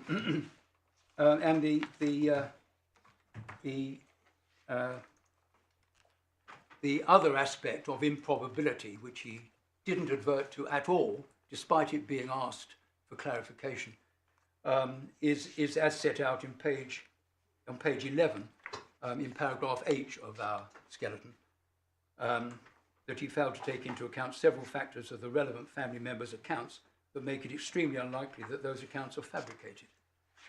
Well, I've set those out there, and I don't want to spend any more time on that. So those are the aspects of improbability which we submit he did not take properly into account. Those are my submissions in respect of ground 1. Ground 3 was created when the medical evidence was still in play, before your Lordship's decision that we couldn't rely on the medical evidence. And really, it applies more if there were both to be considered. But the point which does apply just as much to his what we've just been discussing, his evaluation of the witnesses, of the lay evidence, it does apply also, really. The same point that I've just made on improbability. He failed to take the improbabilities on the lay evidence. He applied the wrong test. He didn't apply the test properly. Well, can we, for our practical purposes, focus on ground 1 only? Yes, yes. I mean, yes. you've broken ground 1 down. Yes. In a number of ways. Yes. A to F in the grounds of appeal, but that's the menu. Before I sit down, I would just make one comment about the respondent's skeleton, where it seems to be a theme running through the respondent's skeleton, that this was a case where the medical evidence was diagnostic. And I want to make it quite clear that from our point of view, and indeed our understanding of what your Lordship said when granting permission, that is not right in this case. Well, it also, a reading of the transcript shows that unfortunately on a number of occasions, and I don't say this in a critical sense because one sees how these things go, that lay witnesses were being asked by counsel for the local authority, not counsel appearing today, for their explanations for the injuries, bearing in mind that the medical evidence showed that it must have happened as a result of an abusive episode. Yes. And the distinction between must And probably did yeah. was not always observed. Indeed, my Lord, yes. Well, those are my submissions. Anything else, James? Thank you, Mr. Newton. Yes, now, Mr. Bennett, we'll rise at 5 to 1 if that's Yes. convenient, but you approach it in the way you like. If you want to give us an overview in 10 minutes, or just simply get on with it, as it were. Up to you. My Lord, obviously I know you will have seen the skeleton argument and reference has just been made to it. We've now had the transcripts, although I think you probably know that Mr. Newton and Miss Hunt kindly shared Miss Hunt's notes of evidence, so I can't pretend that I was taken by surprise. That was really... Well, I didn't know that, but thank you. Yes. I asked for the two authorities to be put in the bundle on difficulties in overturning or appealing fact-finding judgments. I don't need to address my Lord. All right, well, remind, because sometimes these bundles, when they're in various different forms, evolve. Which authorities are you referring to? They are... Re-S and Re-T, are they? yes. And why don't you refer to, no criticism, but why don't you refer to Volpe and the other jurisprudence? They're referred to within those judgments. Right, so it's because they're picked up elsewhere. Yes, and I think my Lord Snowden made a reference to some principles from civil law that I know my Lords will be particularly familiar with, but they are featured within those judgments, even though they are from a civil jurisdiction as applying to the family jurisdiction. Yeah. And obviously, I mean, I know it's a pretty trite point, but I know my Lord will also have that in mind when considering the appeal points. The local authority's overall position is to contend that the judge was correct in his analysis of the medical evidence, and of course my Lord made a decision that isn't to be susceptible of appeal. I do say that the medical evidence is crucially important, because of course it forms the vital base against which all evidence has to be considered. My Lords will recall that in... Sorry, could you repeat that? Yes, the medical evidence is crucial because it forms a basis against which all evidence has to then... I think you said it forms the vital basis, did you? I say it's vital because it forms a basis, an important basis against which the other evidence has to be considered. Well, we could spend some time on that as a concept. There's nothing, I think, that tells us that medical evidence has that special quality. It's evidence in the case along with everything else. Yes, now I'm not asserting that it's of greater significance. There are many authorities where precisely the opposite is said, and the court. The way it happens, I think. I mean, you were not trial counsel. No. But so with the advantage of perspective, the medical evidence lasted for days and days and days in this case. Yes. And it was called first, no doubt, because that's the easiest way to manage a trial with busy professionals. And it most usually happens that way. And it most usually happens that way. Yes. But it's not in a sense, it's not in some ways the logical way of approaching the evidence, where you have a number of given facts about the family, and you have then the family's evidence about what happened before any medical professional came anywhere near the child. But there we are. So what we have is a judgment which is in very great part concerned with the medical evidence, and at the end with an assessment of the lay evidence. Yes. And that's what's arrived. But I think the point I wish to make is that I am seeking to make the point that Mr. Newton has anticipated, which is that although, of course, all of the doctors, the key doctors, accepted that it was possible that these very serious injuries, and I don't need to go into the detail, but the multifocal bilateral retinal hemorrhages, the bleeding in different parts of the and around the brain, and the posterior fossa, and the ligamentous injury, yeah. Those, my lord will know, are, well, first of all, quite unusual injuries, but secondly, the combination, the doctor said, was one which couldn't in any way really be easily explained by a fall. Each doctor said the usual thing they always say in evidence, my lord will know. They say, well, I can't ever rule out it being a possibility, because in medicine we don't rule out things like that. But you will recall passages, perhaps of Dr. Williams' evidence, where he started talking about it being part of really what would be a fringe theory or a freak occurrence. And then Professor Lloyd, my lord will have picked up, I think, that the first expert in relation to the eyes unfortunately became unwell. And so the parties went back to Professor Lloyd to give evidence, and he reported and gave evidence in relation to the eyes. And I think, if I've understood it, he gave evidence at a later stage than the other doctors, yes. So, although Mr. Newton asserts, and I to some extent accept that these injuries were not diagnostic, they were nevertheless on the basis of the medical evidence, allowing for a theoretical possibility of accidental cause, but not really a real one. And so... Not what? Not a real one, not a real possibility. But look, I mean, we're cutting to the chase here. Toddlers fall over all the time. Yes. There will be millions of toddler falls in the population every year. Yes. And it's true that the hospitals are not full of toddlers with head injuries. And it's true, clearly, in this case, that if the medical evidence was the only evidence, then it's extremely probable that this was caused by shaking. But nevertheless, ordinary statistical understanding, let alone expert opinion, has to allow for the fact that there are freak occurrences.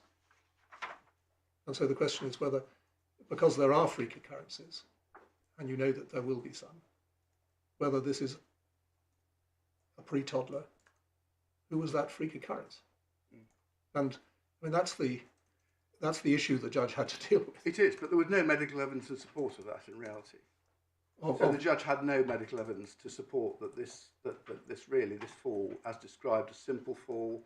All the family members you have picked up said, look, it was something and nothing. We didn't really think anything of it. And indeed, when we come to look at their evidence, if we do, that may explain why, you know, quite a lot of them didn't pay a lot of attention to what was going on, which I accept is a part of everyday life. But there wasn't any medical evidence to suggest, really, in my submission, that this was a fall that could have caused these serious injuries. Weren't there 3 examples given by the doctor of toddlers where it was unusual symptoms from these matters? Yes, I mean, I have to say, perhaps you'll understand, I haven't focused in absolute massive detail on the medical because, of course, it wasn't in theory big before you. But I mean, I've drawn it up to your attention, so I do it. There were and there are examples, and that's why I think, first of all, they can't say never. But my recollection was that there was nothing similar to this. You know, there's a simple fall from a very low height. When the judge was looking at this, I mean, we get more from the later judgment than we do the first, but his paragraphs 47 and 48, when he actually confronts this issue, he takes what Baroness Hale says, which is, if someone has whacked a child into the wall and you've got fractures, well, assuming you've excluded brittle bone disease and all the rest of it, then it's not a question of, possible but unlikely. It is only non-accidental. And then the judge conflates that without, by then just saying, well, once you've got non-accidental, that's that. Whereas to decide whether it's non-accidental, you do have to go through the process of fairly evaluating the family's evidence. I mean, it might not have convinced him, but they're at least entitled to a reasoned rebuttal of it. Lord, I say that's precisely what he did do. He formulated his, what he called, I think, provisional conclusions, or he said something like the medical evidence leads me to points to these conclusions, sets them out, and then goes on to say precisely what the law says. I then need to overlay the lay evidence. Thank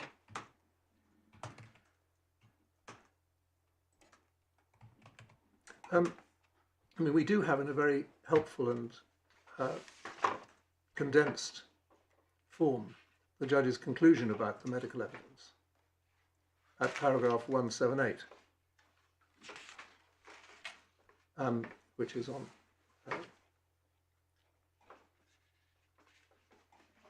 and I know that in your submission you're, as it were, seeking to say that the door was really closed against a non-accidental conclusion.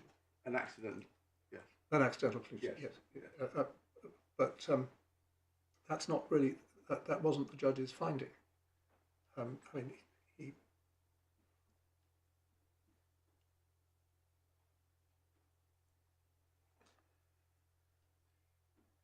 Well, those are the paragraphs that I was referring to when I said that the judge set out his, whatever he wants to call it, points to the following conclusions, which he then applied the lay evidence to thereafter.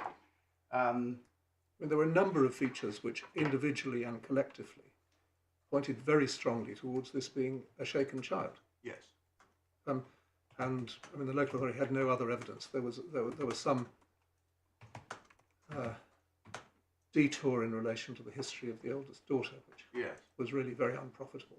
Yes. But the case that you'll have to meet after lunch is fair enough that all of that could properly persuade a court that even the most impeccable family has shaken a child and covered it up. But simply the judge didn't reason his way to that conclusion with anything like enough, either rigour of analysis or fairness to the individual family members who are entitled to know, in broad terms, what evidence wasn't accepted and why. And I think that's what we're wrestling with here. I understand. And also, again, without preempting in any sense where this all leads, that to the extent to which you could help us with what next, if indeed the appeal succeeded in deleting the findings, would be a matter which, in the peculiar circumstance of this case, where everything seems to have run ahead of the appeal, might need some careful thought. Oh, yes. All right. So let's start again at 2 o'clock. Thank you. Right.